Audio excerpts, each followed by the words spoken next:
Ladies and gentlemen, welcome to the Foreign Correspondents Club of Thailand for this very special literary evening.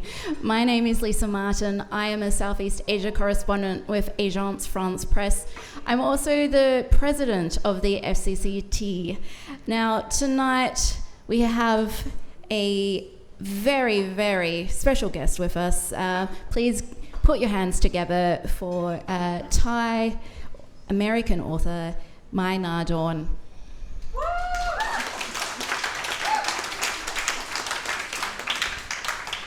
Mai's short stories have appeared in American short fiction, Granta, McSweeney, Ploughshares, and elsewhere, and he lives in Bangkok. Critics are raving about his literary fiction debut book, Welcome Me to the Kingdom, which is published by Random House US and Atlantic Books UK. The New York Times described it as a dark collection that's honest, a crystalline depiction of what urbanization has done to complicate and erode human life. Bangkok is the true star here, a modern city at the center of a tale as old as civilization itself. Every brightly lit kingdom has an underbelly. Congratulations, Mai, on the book, and thank you for joining us tonight. Before I start peppering you with questions, I just wanted to let the audience know that we will be doing a Q&A at the end. So please think up some questions as we go. Now, Mai Welcome Me to the Kingdom is a collection of short stories set between 1980 and 2016. For those unfamiliar with the book, can you give us a flavour of some of the reoccurring characters that readers will meet on your pages? Hello? Yeah, sure. Thank you, everyone, for coming out here. Thank you, Lisa. Thank you, FCCT, for hosting this. Really appreciate it. So when I was writing a short story collection, I was told that nobody wants to read a short story collection, which is true. And so I started to recycle characters and kind of turn it into one of these hybrid novels that is in vogue in the US. And so because of that, there are these three families of cast that kind of carry through the book. And so one of them is a mixed race daughter and her parents, and it's their story that starts off the book.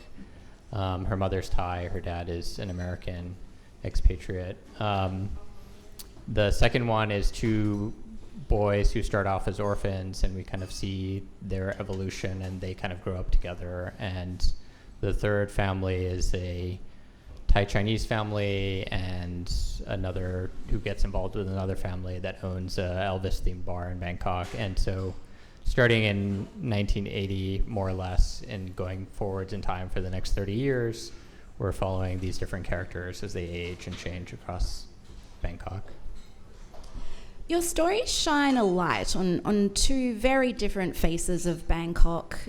The first is a place of immense hospitality for tourists, a thriving metropolis with a wild nightlife. And the second reality is a Bangkok that's hostile to Thais or some migrant workers from elsewhere who are searching for a better life. Can you sort of describe how, as a writer, you came to put together those different faces of the city? Yeah.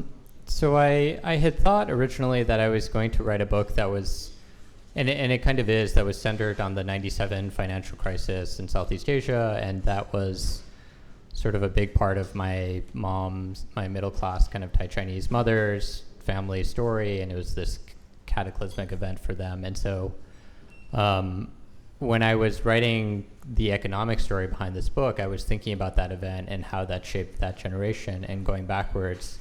And then as I was kind of tracing these characters forwards and backwards through time, I ended up with 1980 as kind of the origin point, because this was the making of kind of like the modern Bangkok, like Bangkok as this singular metropole that's drawing all the labor from the countryside into the city. It's the beginning of industrialization. It's the beginning of sort of Thailand's phase of manufacturing for export, and the growth of the middle class and people coming out of kind of the agrarian society. And so in those ways, it became partly an economic story, and it was finding characters who would kind of fit this economic story, which is why the prologue and then the first story is about people coming to the city from the countryside, from Isan specifically, but from anywhere, looking for work and looking kind of for the new world. And in the moment that they are coming in, they're surrounded by these vintage tourism posters that are promising the tourists, but also everybody, everything. And this is also, the age of Thailand, land of smiles, and kind of a lot of those slogans were coined. Would you like to read a short passage to give everyone a flavor of your writing style? Yeah, I'll actually maybe just read from the prologue now that I've mentioned it. So the prologue, also around 1980. We came with the drought. From the window of the train, the rich brown of the Chao Phraya River marked the turn from the northeast into the central plains. We came for Bangkok on the delta. The thin tributaries that laced the provinces found full current at the capital, and in the city, we'd heard, the wealth was wide and deep. The train arrived alongside trucks hauling into the outskirts, flames painted on their fenders, bumpers lined with Michelin man dolls, the fanfare of a conquering army, and the city received us with familiar faces, celebrities we knew from Channel 7 smiling from the gauntlet of signs, promising the best in soap, soda, and gold. We came with our own talismans, jade, bronze, protections against a city that didn't live up to our expectation. Just this. In the station, nobody seemed to be boarding the trains. They sat waiting, surrounded by the tourism banners. Take home 1,000 smiles. This too we read as a promise. Now, as you mentioned, one of your stories is set during the Asian financial crisis, and you were probably quite young at the time that was occurring. And I understand you studied economics, and the story also sort of draws on your Thai family's experiences during the crisis. How did that sort of inform your storytelling?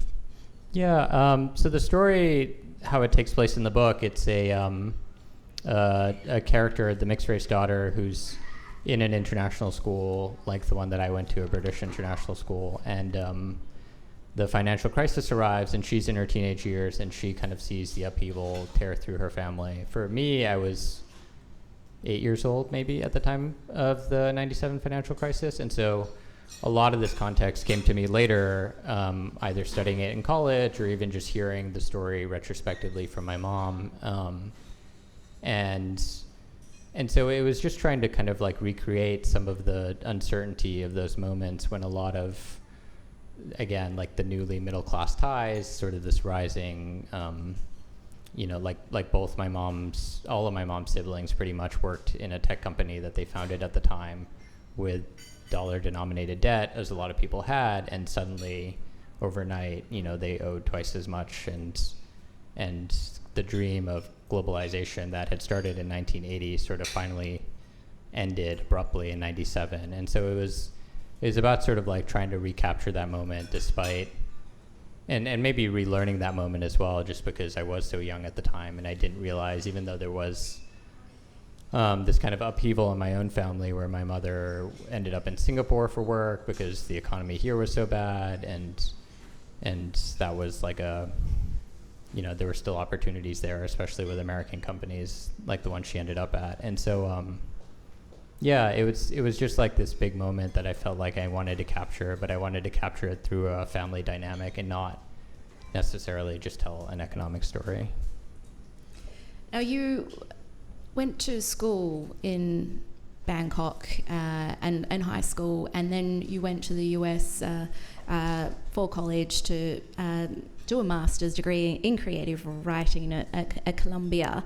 And when you returned to Thailand, you had to relearn Thai, I understand. How do you characterize your personal relationship with Bangkok and Thailand? Yeah, I mean, one of my friends recently was at Museum Siam, which has, and they've had this since their initiation, where they talk about like redefining Thainess and kind of how Thainess has redefined itself through the generations. And even looking at my mother's family, so she's Thai Chinese, both my grandparents are born in southern China, and they're like Dacio-Chinese, like a lot of Bangkokians are. And it's interesting to look at that assimilation and look at how, like growing up in the 90s and in the 2000s, how normal it was, and to hear my mom tell these stories that are quite similar to your kind of, there's a immigrant American trope of like the lunchbox shame, and that's what my mom had growing up because she was looked down on for being Chinese descent, and they had like Chinese nicknames, and they had to obviously take on Thai last names and things like that. And so what I've learned kind of in the writing process of this, and then through that family story, is like the different reinventions of Thainess, so that by the time that I was born, the Chinese were being assimilated into Thai society, and it was becoming normalized. And then as a half Thai who was raised in an international school environment here, like English was always my dominant language. Thai was like the informal language, the language I could speak with my mom or my cousins with. And I didn't have any formal Thai education until I came back, and then I had to go take one of these intensive Thai courses because I had pronunciation and I had sort of speaking fluency, but I didn't know, and I still don't, a lot of like economic words, political words in English and even in Thai, and even now when I'm using them, I'll just use English words on top of them, and even just being able to read Thai wasn't possible. And so and partly this speaks also to the title of the collection, this idea of like welcome me to the kingdom, as being it's partly a plea, partly a demand, partly a question on the different types of Thainess that there are. And my sister's novel, which is called A Good True Thai, set in the 70s around the protest movement, also kind of spoke to this idea of like, what does it mean to be a Thai? And I think that it is constantly evolving, and even just riding the BTS over here, and I'm looking at all the different ads, and most of them, 90% of them are like yeah, who's also mixed race like me, and she's advertising every product known to man. And so I think she has also become part of mainstream Thai, and so that mixed identity has been assimilated as well. I think one of the strongest themes of the collection is that experience of feeling like an outsider. How have you grappled with that kind of experience over the years as someone finding your place in the world with both a Thai and American identity? I think that maybe traditionally anyways, fiction writers are kind of outsiders, like we're kind of weirdos outside the window. This is changing a little in the US, where fiction writers are now expected to be more like memoirists, and whereas traditionally we're kind of observers of other people, now the trend is to be observers of the self, which as a shy person I'm still like very much avoiding. And so it's a almost like necessary and privileged position to be able to be a step outside of society, so to be viewed as an outsider, but also to be given certain insider privileges, like just being able to sit at the table with my mom's family, who is Thai and considers me other, but also considers me as part of them. Even recently, on election day, I had this thing where I play badminton, and one of the coaches that I talk to regularly, who's Thai, because I play with one of her students, was texting with me, and I was like, okay, I'm coming later today after I vote, and I'm texting her in Thai. I've only ever spoken to her in Thai. And her question was, wait, you can vote? And I was like, well, like, yeah.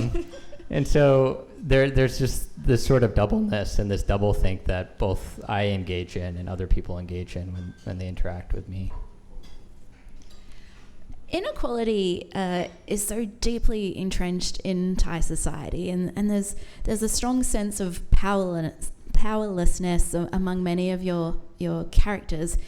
very similar to like Bangkok wakes to rain by Pitchaya Sudbant Hard. Thailand had an election last month, which you just mentioned. Obviously, there's still a lot to play out. But are you optimistic or pessimistic about the country's future and its democracy and its ability to bridge the gap between the haves and have-nots? Am I optimistic? I would like to be optimistic. We were just speaking about optimism over in this corner before. It certainly, like I mentioned just now, made me feel a lot better about my neighbors to see kind of the orange sweep of Bangkok. So, but am I optimistic? I think what this collection tries to capture, and bearing in mind that this collection, doesn't reach the present moment, doesn't reach kind of the 2019 onward student movement, protest movement. Part of what it captures is kind of the various ways, especially for lower class people, that the state and the culture kind of keeps people in their place. And there are two characters in here who, through various schemes, are trying to move up the social hierarchy, and they try, pretty much everything. They go into petty crime, they sort of try and take themselves outside of the system, and one of them gets into chicken fighting, cockfighting, and starts to gamble on that. There's lottery culture as kind of part of that as well, which is, if you're talking to anyone of middle and lower class in Thailand on the beginning or the middle of the month, the only thing anyone is talking about is lottery numbers. Like, do you have any tips for lottery numbers, or that they have tips for lottery numbers? And so it's just this kind of like pervasive dream machine where it's reinventing hope a lot of the times, and these two characters kind of go through those various stages. So they put their their hopes into this legendary fighting chicken, they put their hopes into the lottery, and ultimately they end up in a way that's probably familiar to people in this room, as volunteer EMT people circa 2010, when it was less regulated and a little more of a Wild West, and they've sort of like almost given up on this life, and they've put their hope, which we see a lot of, into accumulating karmic merit, and they're sort of paying it off, if not for the immediate future, then at least for like the next life, which is a common sort of refrain that you hear as well in Thailand, of being like, if you're doing well now, then clearly you did something right in the last life, and if you're not doing well now, then you should accumulate so that future yous can kind of reap the rewards of that. Was it a deliberate choice to not really touch on politics in these stories? Yeah, not deliberate, but it's sort of reflective of how politics kind of enters everyday life, which is that, like I said, like even with the recent election and the enthusiasm, I'm much more likely to have a conversation with somebody about what they've eaten or this new restaurant that they've discovered. And so it was kind of like capturing that everyday lifeness of like, these are the concerns. Like the immediate concerns are usually economic, and sure, a lot of the policy decisions are influencing those. But yeah, so it was about kind of capturing that dynamic. And then the only obviously deliberate omission is that of the king. For obvious reasons. Even the cover, when my US publisher asked me for input and I had suggestions to begin with, I said, well, don't go with yellow and don't put the king on it. And then they sent me back 3 covers. 2 of them were yellow and one of them had the king on it. And I was like, this is not okay. Even my sister, who had a Singapore publisher, so closer to home, when she got her original book image back, it was an image of the palace on fire. Which was immediately ruled out. Yeah. What do you think Western readers will find most shocking or surprising about Welcome Me to the Kingdom? I think that one of the things I was trying to reckon with in this book, just because it is written in English, it's written for an English-speaking audience, obviously, and primarily like published and distributed in the US and in the UK. And so I was aware when writing this of like how Thailand exists in the international imagination, and a lot of that is in movies. You know, it's like The Beach, it's The Hangover 2, it's The Serpent more recently, and so it was sort of like reckoning with Thailand's image, its dual image is sort of like this place of pleasure in terms of the beaches and the tourism, and coming to Thailand for that, and also what I find is like the other side of the coin, the obverse of that, which is sort of the sex tourism industry and how those two go hand in hand. And so I didn't want to avoid that kind of that international image, and so it was about like taking those stories and trying to tell them from within to try and subvert kind of some of the exotic and perilous ways that Thailand's been portrayed in Western media in the past. According to American short story writer Laurie Moore, a short story is a love affair, a novel is a marriage, a short story is a photograph, a novel is a film. Why did you choose the short story form? Mostly because I'm young and trying to figure out what I'm doing. And it seemed maybe I'm like hedging my bets, but as someone who's trying to write a novel now, which is due to my publisher, so Donald Barthelme, who's this kind of 20th century American postmodern writer, has this great canonical essay about not knowing, and his point is that like literary fiction, opposed to maybe like a crime novel or something like that, like you sort of discover, and this is maybe the artistic process, you kind of discover as you're writing, right? So you might not know something about a character until you put it on the page. And so the blank space becomes both intimidating, but it also becomes sort of the canvas for opportunity, for lack of a better word. And he has lots of different kind of facets to this. But I think that with the story, it's a lot less intimidating not to know. It's a little bit like being a bad chess player, where if you line up your pieces in the beginning of the game in a certain direction, opportunities might open up at the end that you didn't think about, and you don't need to be able to see 5 moves down the line, and you might just get lucky. And in stories, you can get lucky. Sometimes you don't, and it's a total flop. In a novel, if you've reached the end and you haven't gotten lucky, then that's 3 years of your life or more, and I wasn't really willing to invest that yet. How long did it take to compile this collection?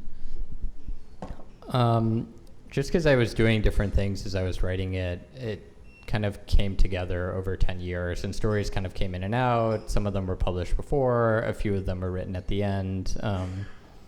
And so there's what I like of some other story writers, maybe not Laurie Moore actually, because she's somehow really consistent, is just like there's a lot of accidental variety based on what I was reading, what I was thinking about, even just where I was in learning how to write. And so compared to this novel that I'm writing right now, I have accidentally like a lot more range in the story collection because it was written over something like 10 years.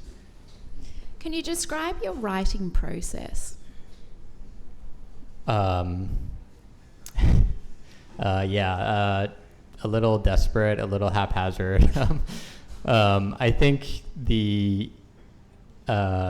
when I was in school, I was forced to read, Henry James has prefaces that he dictated to all of his books kind of later after he was already famous, and perhaps because he was dictating to a secretary or a typist, perhaps just because he was older, they're incredibly convoluted. Henry James is usually, as far as grammar and syntax, like very hard to read in general. His prefaces are terrible. In grad school, I was forced to read them, and so I'd just stand at the kitchen table and read them aloud because that was the only way to understand them. And the only one that stuck with me was he had this idea of there being like a germ of a story, and the way I thought of this at the time was like a rice grain when they're polishing it for sake. When you get sort of like this, like once you get to the core of something, there's this iridescence, and Henry James, for him, it was always like he could hear this anecdote the anecdote itself wasn't a perfect story yet, but if he could reduce it to whatever its core idea was, then he had the germ of a story, and he could plant that germ, and it would become something kind of greater than the original anecdote. And I think that is sort of the ideal writing process if you can get away with it. And occasionally a story does just land in your lap in that way. I'm trying to think of a story in here that did. Maybe none of them. And then occasionally you're just taking things and grafting them onto other things. And so like there's a great Phil Jablon, this Philadelphia, Thailand-based photographer who runs this blog called the Southeast Asia Movie Theater Project that some people probably know, and he has a coffee table book out from River Books. But he, for years and years and years, has been traveling the region, taking photos of old movie theaters that are being knocked down, that are being replaced, that are being converted into other things. And at the time, this was maybe like 2015, I used to play badminton in this one converted movie theater, and they had these old movie posters up on the walls, and it was like Cleopatra, and they were hand painted with like the Thai writing and everything. And so that became, badminton aside, kind of the setting for one of the stories that I then moved like different characters into and turned it into something else. And so sometimes it's just this cobbling together of different ideas that come to you accidentally. How do you structure your writing day? Are you up at the crack of dawn, or are you one of those night owls who's writing into the wee hours when everyone else is asleep? I would like to be the former, and I'm probably closer to the latter, and I'm still, I think it's a work in progress. It changes. I was talking to one of my neighbors who I met writing in a coffee shop that I finally discovered after like 5 years or something that writing in coffee shops was ineffective. And so now I work at home, which is the only word of wisdom on writing I can offer in that sense. Can you describe your writing desk and the space where you write? Especially around the story collection,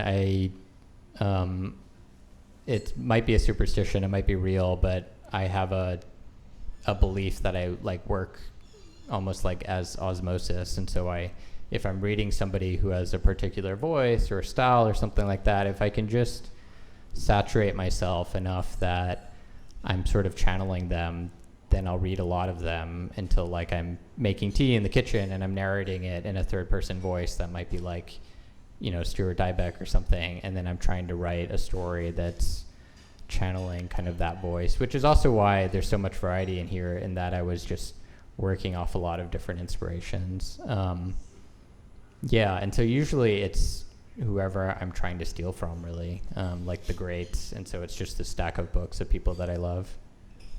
When you are working on a short story, do you write it in one burst, or does it develop over many months or years?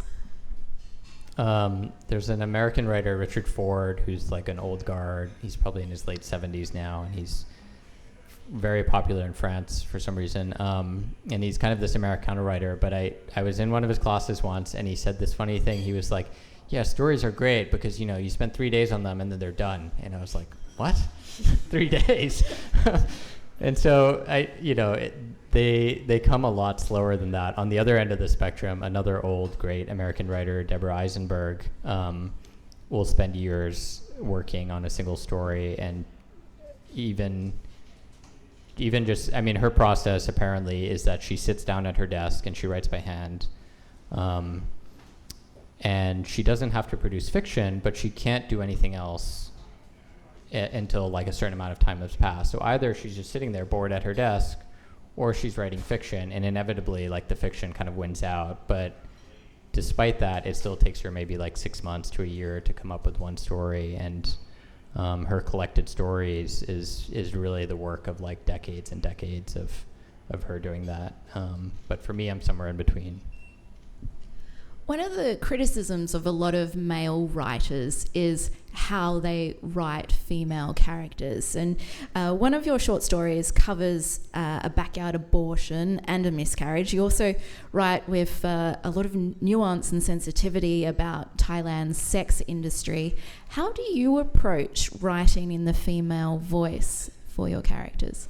Yeah, the abortion story was the one that I was most worried about, and that was the one where, even in its early stages, I was talking to one of my friends who had volunteered at an abortion clinic in the U.S. at the time, and still that's the one where, when we were thinking about sending out stories, that I was very hesitant about.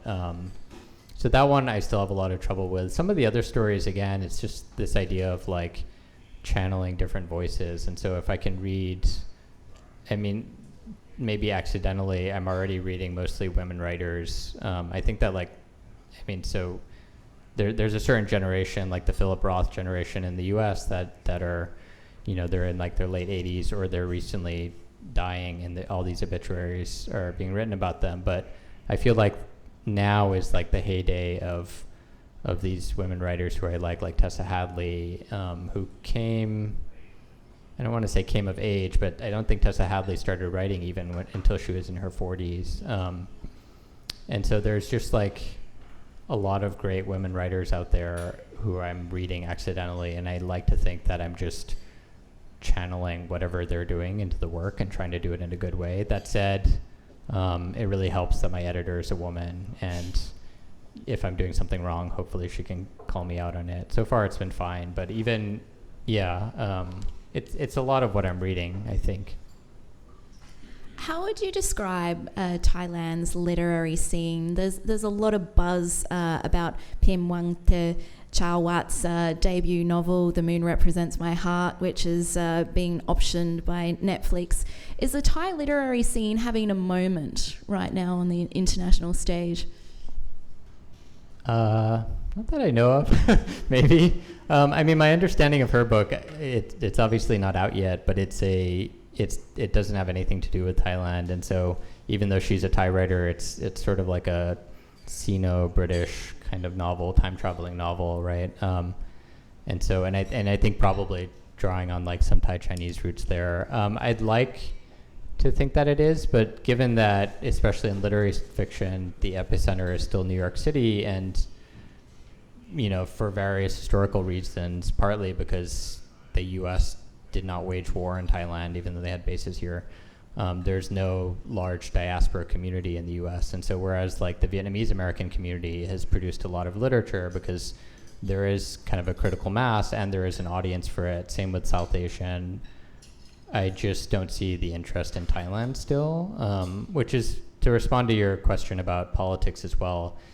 If you're going to write about the Vietnam War, you don't have to contextualize anything for Americans. But when you're writing about Thai politics, everything needs to be built from the ground up. That's true. As a foreign correspondent here, you definitely need a lot of context when you were writing anything to do with Thai politics. Some might argue that Thailand has been underrepresented in English language literature. What barriers do you see, or what challenges are there for Thai writers to gain international recognition? I mean, one of the things is, so writing in general, even in the States, is like a privileged profession. Even though writers don't really make any money, in order to do it, in order to take on that kind of risk, you have to come from some sort of security. And in Thailand, even more so if you're writing in English, because to be able to write in English in the first place, you had to have been educated in English, which, speaks volumes about a person's background. Usually it's international schools, or it's somebody like Pichea who grew up kind of in like diplomatic circles moving around the world, or it's a Thai American. And so there are all those barriers to entry. I do think that the translation scene is getting better. Mui Bupoksakun is doing a lot of work with Tilted Access Press in the UK, and she's single-handedly lifted Thai literature just for being an active working translator and winning prizes and publishing in Western markets. At the same time, it's also really hard. The Koreans are setting a great example, and the Japanese maybe, but it's just really hard to get Western readers to read translated literature, and so that's another barrier as well. And in Thailand, there's no money, no appetite, maybe no tradition either. Now, you mentioned earlier that you come from quite a literary household. Your sister, Sunisa Manning, wrote A Good True Thai. Tell me about your family's relationship with storytelling and books growing up. I mean, my mom is a big reader. She has kind of a funny bookshelf. It's like one bookshelf, and it's spirituality and fantasy, like fantasy fiction, and they're all sort of mixed up together, which I'm still trying to make a metaphor of. But so she's kind of a big reader. My dad is much more of a nonfiction person. I don't know where the instinct comes from. Maybe it's just me following my sister's footsteps. But we all like to read, and I think it's just one of those things where you emulate kind of people who are impressive to you. I believe your dad jokes about the obituary that he's going to have one day with 2 fiction writers in the family. Yeah, I did warn him that with fiction writers, you never know what's going to come out. So, I'm curious, do you and your sister read each other's work before publication? Yeah, I had read A Good True Thai kind of when it was going through its revision process. Right now, I'm sort of desperately behind on my book that I'm working on, and so nobody is going to read it before my editor, probably, just because she's, I'm already 6 months late for giving it to her. But yeah, in an ideal world, yes. I'd like to go to a couple of questions now, if anyone in the audience has a burning question for Mai. Please come up to the front. There's a microphone just down the back there. Yes?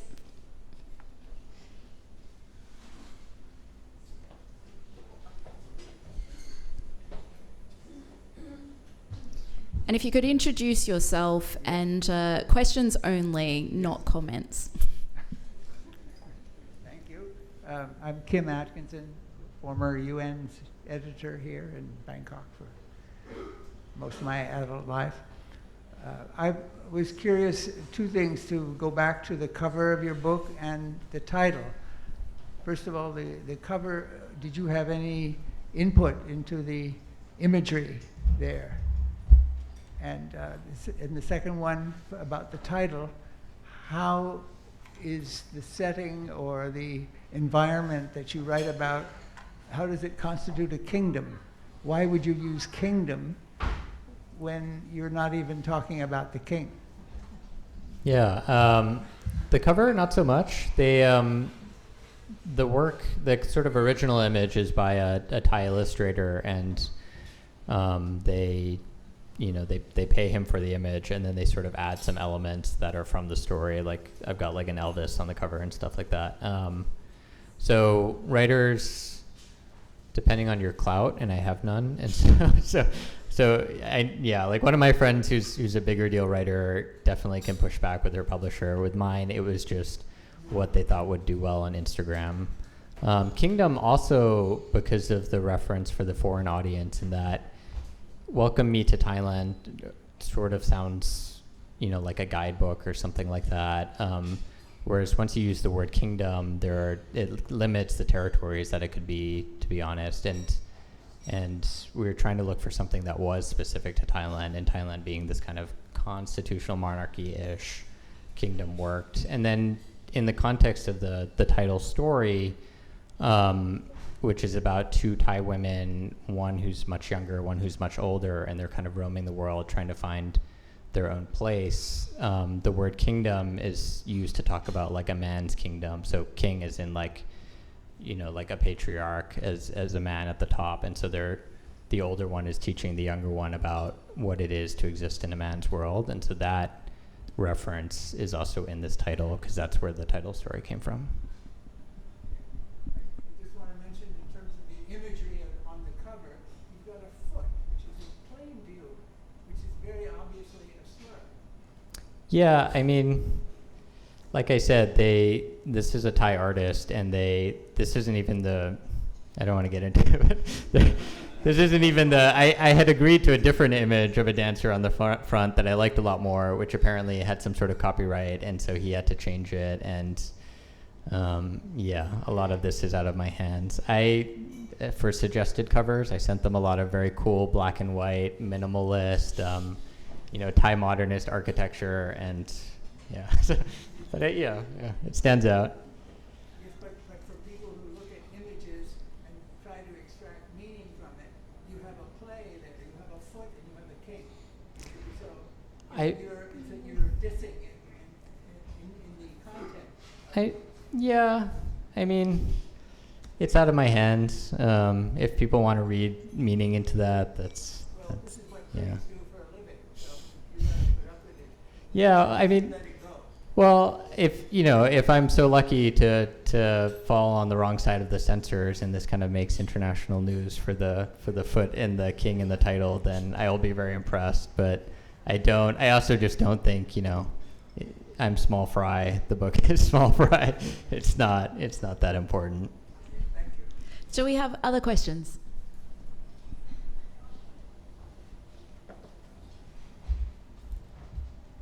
Hello, I'm Francesca Regalado. I'm a correspondent with NIKKEI Asia.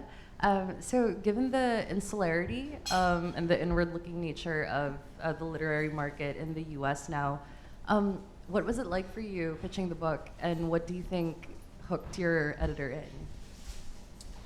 in? My editor is a Filipino-American woman, and so that definitely was helpful. I think, I think the media landscape in the U.S. is changing. It is very insular. I mean, I was in grad school at the same time that they gave the Pulitzer Prize to The Orphan Master's Son, which, for context, is by Adam Johnson, who's an excellent writer, and it was set in North Korea. It's a very sensationalist novel. He'd been on a couple press tours there. He's a white man who lives in California. And so I think it's come a long way since then, where they are looking for more variety.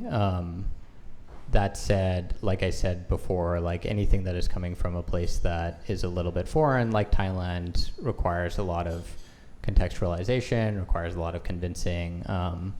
On the plus side, I mean, even my agent sent me we were just talking about this, a book proposal for a nonfiction book about somebody who's like some sort of spiritual leader of a spiritual center at Princeton is writing a book about Thai forest monks and conservation and this sort of thing. And so there is like a critical mass factor as well, where the more people are doing it, like Pichaya Subandhat, who wrote Bangkok Wakes to Rain, the more precedent there is. And if any of us can sell books, which is yet to be seen, then that, it's sort of like the Everything Everywhere All at Once movie. Like, once Hollywood didn't believe that kind of genre, that kind of movie could make it, until it did, and suddenly it's like a watershed moment, and they're looking for similar content. So somewhere down the line, hopefully some Thai writer makes it big, and makes it big for the rest of us as well.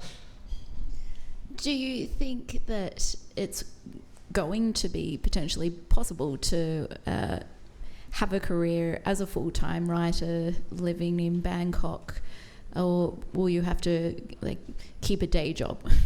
I don't think it's definitely not possible in the U.S. Even the great kind of famous literary writers, unless you're Stephen King or something, they teach in universities, and so I don't know if that dream goal exists anywhere necessarily, especially because there's so much uncertainty. You don't know if your next book will sell. You don't know how much they're going to give you for it.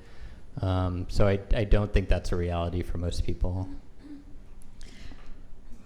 Your next book is a novel and delves into the world of Bangkok high-so life. You've been working on it since 2013.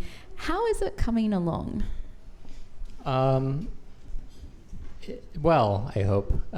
It's nearing completion. It's I did get a lot of comments here that this is like middle and lower class society in Thailand, when you only have to look across the street at all the cars outside Central Embassy to kind of see what the other side looks like. And so it's about writing the super rich, who is someone who went to an international school here.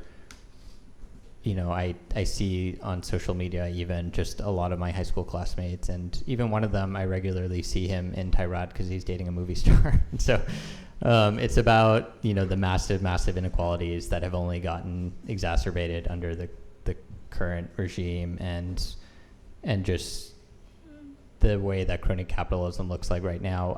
When I was pitching it to my agent, I was reading a lot of Agatha Christie novels, and I had told him at the time that, you know, contemporary Thailand looks a lot like early 20th century UK, and that it is a lot of crony capitalism. You have these big households where it's upstairs, downstairs, all under the same roof, many generations.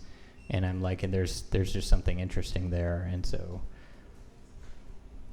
And when can we expect to see it in bookstores? I'm going to say 2025. How does working on a novel compare to writing short stories? Do you approach it in the same way?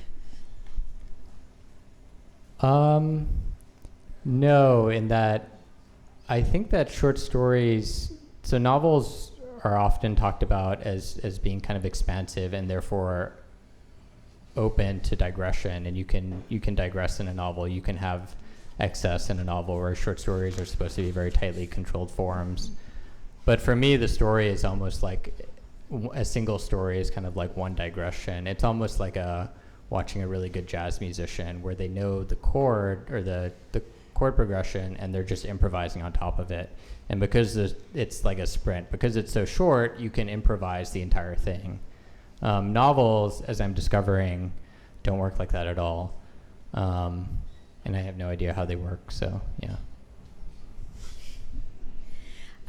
Do we have any further questions from the floor? Okay, we'll give you some more thinking time. What are you reading right now?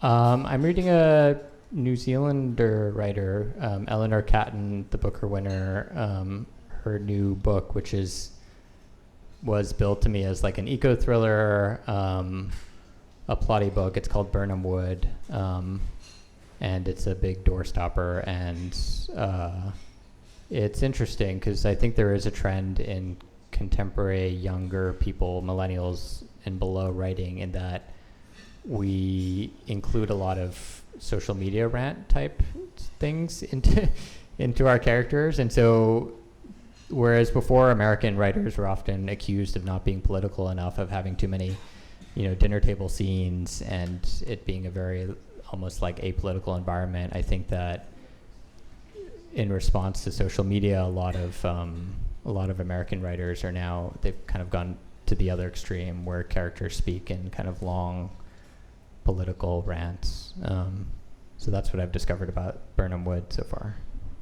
How important is it to be reading while you are working on a novel or a short story collection? I think that it can be really helpful if you're reading the right people.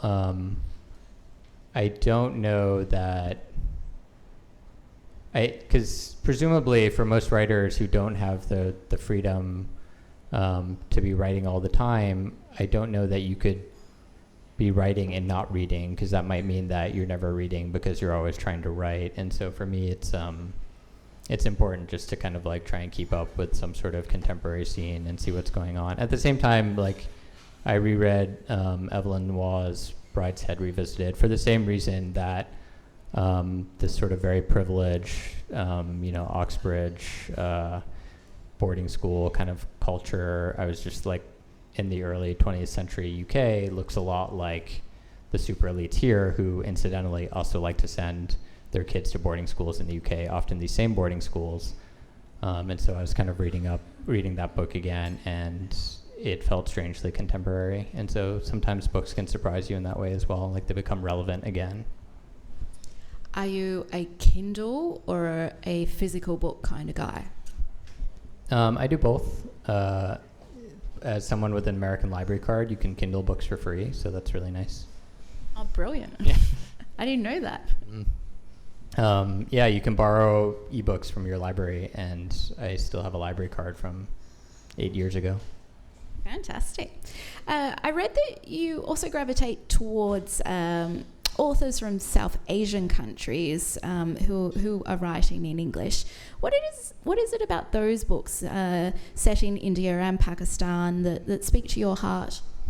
Yeah, as a 17-year-old, I loved like The God of Small Things. I loved, I think what I didn't realize at the time was that a lot of the post-colonial writers and writers who were writing in English about non-English speaking countries were kind of setting a precedent for what English language Thai writers are trying to do today. And so, and so like Salman Rushdie, Arundhati Roy, more recently, Danielle Mai Nardone, who wrote this linked story collection that was about kind of the decline of the landowning class in Pakistan, and it all revolves around this one patriarch who dies. The collection's called In Other Rooms, Other Wonders, and there's just a lot of, given that there are not that many. There's one story collection called Sightseeing that came out in 2005.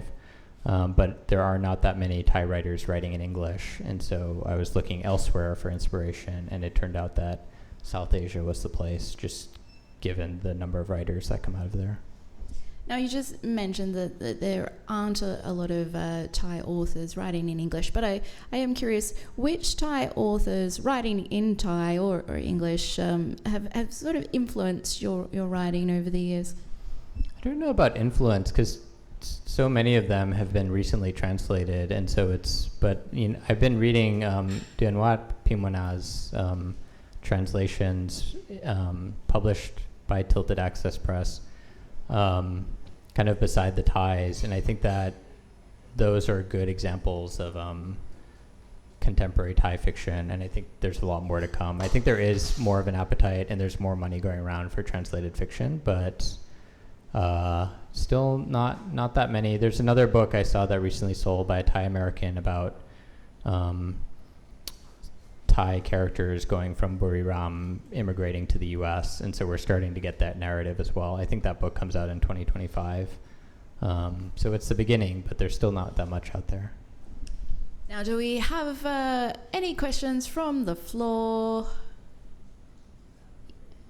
Go for it. Sorry, Kim Atkinson again. I was wondering how you got inside your characters of the migrants from the Northeast or elsewhere. Do you know these people, or do you speak their dialect, or how can you? I'm sorry, I haven't read the book yet, but I'm just wondering hypothetically how you would, with your background, be able to get inside them and know what they are thinking and make something authentic out of it. Yeah, I mean, I think that's the presumption of fiction, and sort of the premise of it as well. Zadie Smith has a good line about this she says that she doesn't presume or doesn't promise to have imagined any of this truly, only compulsively. And so if, I am kind of a believer in this kind of death of the author kind of reading, and so it's up to the reader to kind of decide whether it's authentic or not, and if it's inauthentic, then the reader rejects that, and it's fine, and the author's done a poor job. But having written the book, it's sort of out of my hands then. Any further questions from the floor? Okay, I'd like to just end with another passage. My favourite of the short stories was the last one, and if I could invite you to read the final story and just give us a bit of an overview of how it came to be. Sure. So the final story, the Tambun Brigade, is about the emergency volunteer first responder that's kind of familiar territory to a lot of journalists, obviously, and they've been covered a lot. And like I said, when the story is set, 2014, kind of 10 years ago, there was a lot less regulation, and so I spent a lot of time watching Thai YouTube videos, and there was a lot of these Thai YouTube and also Facebook, I guess, videos of families just kind of going out there to do this. And for the uninitiated, it's people, getting into their own private vehicles, going out on the streets, and back in the days, they were just kind of moving bodies from car accidents and things like that, bringing them to hospitals. Now there's a lot, I believe there's like licensing, people are trained, they have facilities, but I think around, and at the time there were like a lot of turf wars as well. And so that, the story kind of comes about, like I said, with the final iteration of this idea of these two characters, these two boys who kind of grew up through the story collection, Benz and Tintin, who they've sort of run out of options, and now they're trying to pay their way towards the next life, given that they've sort of run out of options in the current time. Yeah. Okay, I'm just going to read from the beginning. The story is called The Tambun Brigade. The call comes through in a static jabber. 2 trucks, 2 dead, Bangkapi. The other side of Bangkok, not their territory. Benz lets it go. He holds the radio up to the truck's cabin light. Music squeals as he dials it across frequencies. He beckons the new kid. Bring your head over here. Tintin, slumped in the back seat, lifts a finger in the direction of the radio. You've got to sing with it. The big man reaches for a high C, raising his hand up with a note and striking an imaginary bell when he hits it. Only way to tune the red radio. Another feed comes through, this time of a hostile blaze near Khao San, that dead end of Thai tourism. No reports of casualties yet. Backpackers from neighboring hostels have flocked to photograph the flames. A fire truck is on the street and asking for assistance to keep the crowd back. The kid asks, are we responding? Let one of the other groups take that, Ben says. Tourists are dangerous. They clog up accident scenes, get run over. They try to help. Also, Ben shies away from fires. Burn victims are too delicate. A responder doesn't know where to lay his hands without a shriek, without flesh rubbing off like ripe fruit peel. Good old Benz, Tintin teases, cautious Benz. Benz lets the kid fiddle with the dial. Occasionally, the old box picks up on a signal outside of the volunteer network, a taxi dispatcher maybe, or a crackling luk-tung song. Once they even caught a sex line. Guess where my hand is now, the voice invited, and Tintin shook the back seat with his hoo-hoo-hoo laugh. The kid comes across a temple broadcast, and they listen to a spoon-fed monk, telling the city what he knows of good, hard work. Tambun, the monk tells them, do good, earn merit, karmic rewards carry over into rebirth. Nothing the brigade doesn't know, but Tintin sits up and reframes it for the kid anyway. Hear what he said there? See, with our work, next life, I'll be born into a bed of pearls. Volunteers, they call themselves, but it's understood among the bookkeepers on high that karmic merit is their pay. They're saving up by saving people, and so it's for this, for the promise of a future reward, either in the afterlife or another life, that the team is parked under a highway, poised around the radio, waiting on misfortune. The voices drop out. What's left is residue, airwaves recently strummed, distant night chatter. How come nobody's calling in, the kid asks. Tintin unzips his uniform to the waist. This isn't Batman, kid. Sometimes there's nobody to save. He shrugs his torso out of the yellow jumpsuit.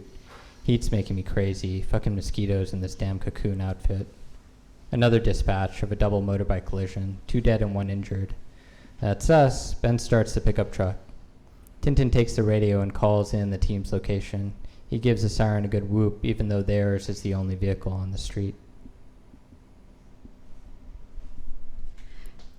I would like everyone to put their hands together for Mai Nardone.